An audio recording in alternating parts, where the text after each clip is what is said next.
What is going on, everybody? This is Nick Bolliger back with NMB Sports, and sorry for the absence. Dude, Thanksgiving break kind of yeah, got to us. but Anyway, we're back now, and we're ready to recap some of Week 12. A couple big games we want to talk about, Nick, is Seahawks traveling to Tampa Bay. Final score in that one was Tampa Bay getting the edge 14-5. What do you want to take away from that? I think it's really injuries. We couldn't stop Tampa Bay early, Right. which is usually the strength of Seattle's defense is just The stopping the offense. So Yeah, I think a question that I do want to bring up Mm. is, do you think Mike Evans is finally in that elite receiver category? in my opinion, yes, I think he's right on the cusp I think so. of being really good. But nobody talks about him. No, Like they don't. fantasy drafts, he goes so and, late. and I think the reason that nobody talks about him, which could be it could be a problem, is he doesn't get out there in the media. He's quiet. He doesn't go out there and make big noise like Odell Beckham or Antonio Brown. Right, He but doesn't. Julio is pretty quiet too, though. But Julio is really like the only guy in Atlanta. You know what I mean? Yeah, but Mike Evans, I mean, Mike Evans has Jameis Winston, Doug Martin, like they're all like big names in the media. You know what I mean? Yeah, Julio. I mean, Matt Ryan is another big name. Devontae Right. Freeman was big. Was but, big last year. Julio is a big name for a quiet guy, and Right. he's not the only one there. So I think it's because of the youth of Mike Evans. Really, it's his third season. He's already got over 1,000 yards. He's one of 4 players to have over 1,000 Yep. yards in his first 3 seasons. So I think he's right on the cusp. And next year, I think you're going to see a lot. Okay. In terms of fantasy, you're going to see a lot more people Well, pick that's him funny early. because I drafted him in every league this year that I could. Hmm. So thank God for that. Yeah. So That's an all right choice, I yeah, guess. all right, but all right. So the next game, Cardinals Falcons. The Cardinals are done. Like Yep, there. you gotta just say they're done now. There's Yeah. no way they're catching up. The NFC is looking too hot right now with teams like the teams that are going into the playoff picture for the NFC. They're all hot. They're all on winning streaks. Yep. They're all tough and resilient, like the Lions, the Giants, yeah. the Washington Redskins. Like they're all crazy. I think 3 teams from the division of the NFC East is gonna make the playoffs. Yeah, I They're think that so, good. really. They're I that really think good. so. And a player that I did want to bring up from the NFC East is Landon Collins. Why is nobody talking about him? Leads safeties and Seriously. tackles, ints, and forced fumbles. He leads I don't know that why team they're in tackles as well. Right. I don't know why people aren't talking about him. He has 80-plus tackles so far this year. Right now, he's the best safety in the NFL. Yeah. Right now. Yeah. Plays good coverage. People try to test him, and he just picks the ball off. If you come down his way trying to run the ball, he hits you harder than a Mack truck, and he forces you to drop the ball. Makes conservative tackles. He's a good player. He's good when he gets the ball in his hands, too, because he can he's a threat to run it back. A game that I was watching towards the end, Oakland, Carolina. Oh, yeah. This was big for the Raiders because this was their real test to see an offensive team, and I feel like they did come up big when they needed to. In that game, Derek Carr, they were up by a considerable margin, but then 25. Derek Carr hurt his finger. Did you see that actually? Yeah, I did. It was so gross. yeah. Pinkies aren't supposed to bend that way. Right. So when he went out is when it all went down, and I think that attests to how good Derek Carr is and how effective he is for that team. Right. And it shows his value, which could come down to the MVP. So you could consider him for MVP. to be the most valuable player in the league. You and could. that really showed it because Carolina's not a fantastic team. No. But if you can't move the ball, how are you supposed to win Which a is game? exactly what happened. Exactly. So a thing that I did want to bring up, Khalil Mack had a forced that fumble, strip sack fumble to end the recovered, game. Woo! had a pick, and a touchdown. Mm. All in one game. First one to do it since Charles Woodson in 2009. Yeah, he's pretty good. He's all right. But so Raiders get the win, second in the AFC. So that AFC is looking pretty tough. The game that I wanted to watch that I was looking forward to the Raiders winning today. I was looking for the Chiefs to win today, which did happen last night. The reason being is because I did make a bet early in this year that Denver wasn't going to make the playoffs. And right now, they're eliminated. Not eliminated, but they aren't in the playoffs right now. Right, So, and I called you stupid for that, and I was like, man, you're gonna lose $50. But I mean, what was your prediction that they would go? I predicted that they would go 6-10. No, they might do better than that. Right, which I do expect them to go 7-9. But they lost probably the biggest game of their season. That was going to be it. It was this, and they have one more against Oakland. That's going to be the game. Yeah. That's going to be it. Miami is hot. That is big. Yep. I feel like Cincinnati is eliminated from the playoffs now. Yep. I feel like they've made the playoffs every year that Andy Dalton's been the starter. Didn't happen this year. You know what's really interesting? You know what team is really interesting? The Jets. Like, I think they're a lot better than what their record shows. I think the team that's better than their record shows is San Diego. Them as well, yeah. But like Fitzpatrick last year had a fantastic season. Like He did. He was sensational. But Right. this year, he had the game against Kansas City where he threw 6 interceptions. Yeah. And then the following week against Seattle, he threw 3 interceptions. That's 9 interceptions in 2 weeks. That's not good. No, it's not. No. So the question is, do you sit him and do you build for the future now, The thing, or do when you look at draft a you know how Dallas rebuilt their team, right? They went offensive line. Yep, The yep. Jets went the other side of the ball Right. and built a defensive line. What I think they do now is they keep Bryce Petty Okay. and you develop him. Okay. You aim for that lower pick Right. and you pick up this guy named Leonard Fournette. You get a solid run game with Leonard Fournette, Mhm. and then you can start moving the ball. Takes the pressure off Bryce Petty, which then he can start making some throws too. And also, they do need a wide receiver. They need a threat. They need a tight end or a wide receiver that can take the heat off Brandon Marshall. Well, Quincy Enunwa had a big game, had a very big game, but they do need another tight end. They need that they one don't more just offensive need- weapon. like a wide receiver. They need a wide receiver or a tight end that has separation speed. They have Eric Decker, who's not that fast. He's pretty quick off the line. Good tight end I wanted to bring up. Uh-huh. Jake Butt from Michigan, most consistent tight end in FBS history. Right. I would look at that guy and say it's either going to be Leonard Fournette or Jake Butt who goes to that team. Well, Jake Butt right now is projected to go in the second round. Which, if you get Leonard Fournette and Jake Butt, you got two great offensive weapons. You have a consistent runner and a consistent pass catcher. I think they need. Do you remember when Wes Welker played in New England? I do.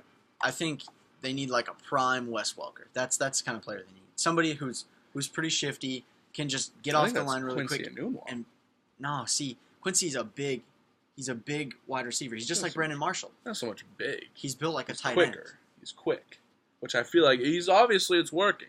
It's working. to an extent. He doesn't have Right. the separation speed though, just like Brandon Marshall. They're very similar. Right.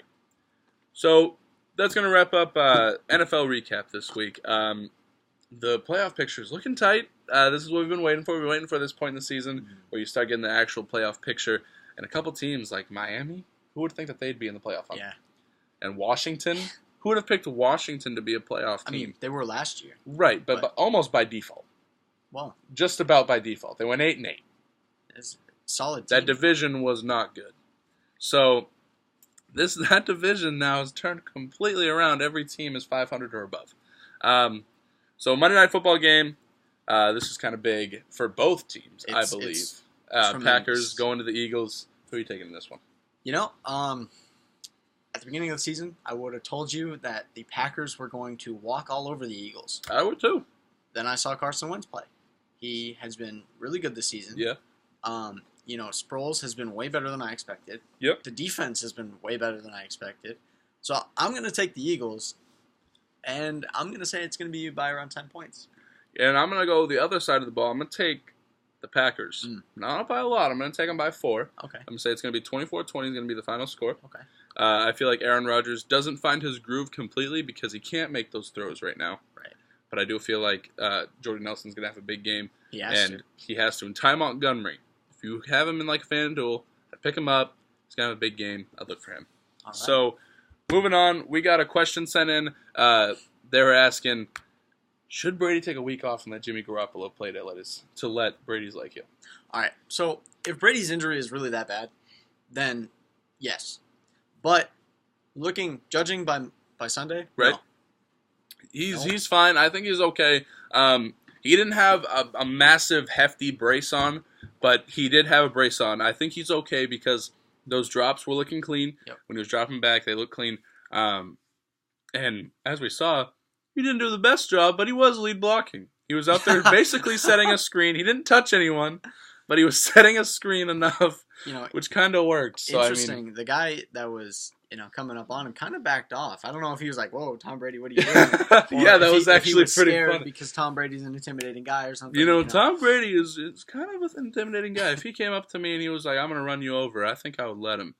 But I'm just saying. So, thanks for sending the question. If you have any more, you can NFL questions. We're not dummies when it comes to this. So if you want to ask us questions, we can definitely answer them. So we're going to move on to a couple NBA questions people sent in. Someone asked, they knew I was a Timberwolves fan. They're asking, what's wrong with the Timberwolves so far? And they want to know if there's a trade going down. So what do you think's wrong with them? My thought process is, like, I love young teams. The Lakers right now are really enticing. The Bucks, and the Timberwolves are the weird one because they have more than Towns. Enough. They have Andrew Wiggins. Chris Dunn's a young prospect. Levine's been crazy. Rubio's not old, but Gorgie Jang, Shabazz Muhammad. You got all these guys that are young, talented guys. And they have more, in my eyes, they have more young talent than the Bucks do. Oh, easily. The Bucks have Giannis Antetokounmpo and Jabari Parker. And that's it. Thon Maker sits on the bench all day. Right. So, and the Lakers? Right. They have D'Angelo and Julius Randle and sometimes Ingram. And they only have 5 wins. Right. So, the question is, what's wrong with them? I think how everybody ties in together. They need a point guard that distributes. They have a distributor, but he's not like the final playmaker. Like Russell Westbrook is a final playmaker. He'll get in the lane and dish it to the center real quick, boom, easy dunk, or kick it out because he draws a double team. They don't really have that. Rubio doesn't attack enough. Yeah. So they need a more athletic, like a guy like De'Aaron Fox or Malik Monk from Kentucky in this draft. Yeah. I think would fit them great because they're an attacking combo guard. Okay. For me, when it comes down to this trade, a lot of people are thinking Jimmy Butler, which could potentially work, but we'd give up. Tom Thibodeau reportedly did say we're a couple losses away from trading a young player. A player that I do think he will trade would be Zach LaVine, Chris Dunn, and I think Wig and Towns are there to stay. So you look at those two players, two athletic playmakers that are still developing. Right. About this trade, now I think right now Chicago is going to hang on to Jimmy Butler because they have playoff hopes, like they can make a deep run, maybe upset Cleveland if something crazy happens. LeBron tears his ACL. Right. So, I think them right now it's too beneficial to keep Jimmy Butler because he's probably the best player on the team. But now we were talking about this guy. There's one guy from Sacramento. His name's Rudy Gay. There's 2 guys from Sacramento, I think. But their names aren't Rudy Gay, Nicholas. So, just kidding. So, Rudy Gay, I feel like he could fit. He's that veteran player. He's not selfish with the ball. He's not very consistent every night, but he can score 15 a night easily. Oh, yeah. So, 15, 5, and 5 every night. I think to even spice that trade up a little bit, Sacramento wants a young point guard. Yep. Chris Dunn. You move Chris Dunn, you bring in Rudy Gay. Tom Thibodeau loves Ricky Rubio right now, but this guy Gorgie Jang, he's good, but he's no DeMarcus Cousins. DeMarcus Cousins isn't happy in Sacramento, and if you paired him with Karl Anthony Towns, you imagine the pick and rolls on this team? Yeah, because you could run like a double pick and roll with DeMarcus and some guy named Karl Anthony Towns. Something like that, yeah. Yeah, so that would be a fantastic team that I wouldn't want to play because the post game would be unreal. It would be so physical. You'd have Wiggins, and you'd have Rudy Gay and Shabazz Muhammad, and you'd still have Zach LaVine for pick and rolls. Like the team would be unreal. I wouldn't want to play them in the playoffs. They make a deep run, but it needs to happen soon because they're falling behind. Right. So another question sent in. Kevin Durant, obviously, we saw he had 6 blocks. Against the Timberwolves, one of them on my guy, but we're going to move on. So we're going to move on from that. Does Golden State really need a solid center? They're missing. The beginning of the season, we said they are missing that rim protector. Mm-hmm. But if Kevin Durant gets 6 blocks, right? And to even further that point, Draymond Green and Kevin Durant, both average 1.6 blocks per game. Right. And that's tied for 14th in the league. So you have 2 guys that are in the top 15 for shot blocking, but I'm going to answer this question yes and no because in the regular season, they don't need him. But when you match up with LeBron or Russell Westbrook in the finals. Right. That's what I'm going to say no for that reason. Not so much just because you don't need him in the regular season, but Kevin Durant isn't going to block shots like Anthony Davis. He's not sitting in the paint all the time. So I would say they do still need that solid center. because when you do, like you said, when you do face people like Blake Griffin, when you do face yeah. people like Russell Westbrook, when you do play LeBron, You got to protect that you rim. have to protect the rim, or they will attack you all night, and they will get to the free throw line. They will convert. And ones, and all the they'll time. score 40 points a game. Right, just off free throws. Yeah. So, I mean, you do need that solid center still. Right. Zaza Pachulia obviously hasn't lived up to anything. He's tied for 47th in shot But blocking have with we 0.9? That's guard numbers. But did we even expect anything from Zaza Pachulia? I besides expected 10 more rebounds? I expected more rebounds. I expected with the way that team shoots, I expected like 15 rebounds a game, But no. clearly it's not happening. So, the next thing that we wanted to talk about, sticking with Golden State, is Klay Thompson a realistic trade for the Celtics? Right now I'm looking at his numbers, and his scoring per game is up from his career average. Okay. He averages 18.7, and it's about 20.7. Okay. His assist numbers are 0.2 off of what he averages in his career. He has 2.1. He averages 2.3. Yep. And his rebounds are exactly the same from what his average is in his career. So, the guy's played better since Kevin Durant's come in. Right. So I really don't think he's a realistic trade option unless you get a guy like Joel Embiid. Yeah, I'd say so. The Celtics right now, I don't think they need to trade for anyone. No, because Avery Bradley is been great. He has. He's a lockdown guard. Yeah, they're honestly, I'd take Avery Bradley defensively, Over even Klay. though Klay Thompson's fantastic. Right. I would take Avery Bradley, in terms of like his tenacity. I would. He's very physical for a guard, which Right. is amazing. He doesn't get in foul trouble. Right. So right now, he's young. and he's young. He's like what? He's 25 and under. Yeah, I think so. So, defensively, I would definitely take Avery Bradley. I don't think the Celtics should trade for Klay Thompson. I don't think they need to trade for anyone. They'd have to give up way too much. They'd have to give up Bradley, Right. DeMar Carroll, and they'd have to give up that Nets pick. That's Right. going to be a lottery That's pick. going to be a lottery pick. And this draft, like you've talked very about, is deep. very deep.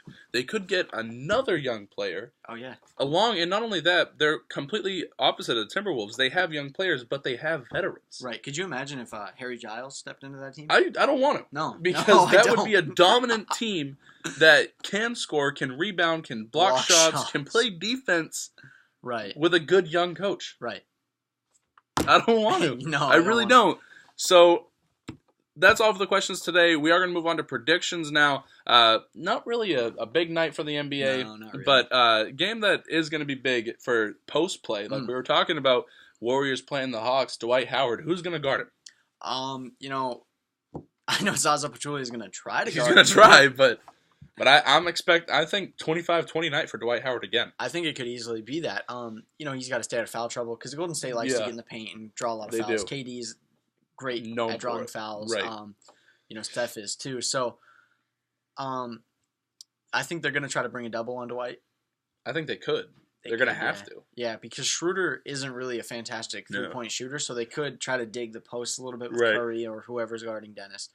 So, I think the Warriors will win this, but this will kind of show that they do need that premier shot blocker. I think that's and center. exactly. I think that was worded perfectly. It will show that they do need Right. that solid center.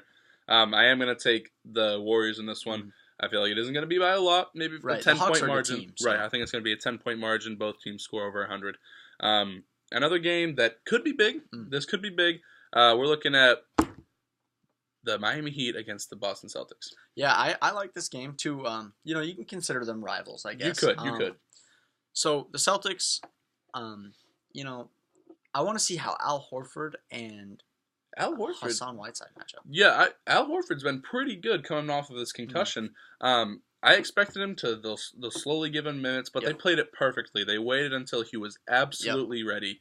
Came back and he dropped, like 20 and 10? Yeah. So Al Horford, I think, is going to have a big game tonight. Another thing that I did want to bring up, I don't think Goran Dragic is going to have a fun time guarding Isaiah Thomas tonight. No, and I don't think he'll have a fun time on offense. On offense either, because if you really want to play that matchup move- game, you can throw Avery Bradley on. Correct. Your So- Pitbull. Pitbull. So, I mean, I feel like the Celtics are going to get the win tonight. Yep, I feel like agree. it's going to be by a 15-point margin. Oh, yep. So, in between there, 15, 1-15, I feel like they're going to get the win. But that's all for today, guys. Thank you for sending in questions. Again, if you have questions, put them in the comments below, or you can get a hold of us on social media. And once again, thank you for watching. We'll catch you next time.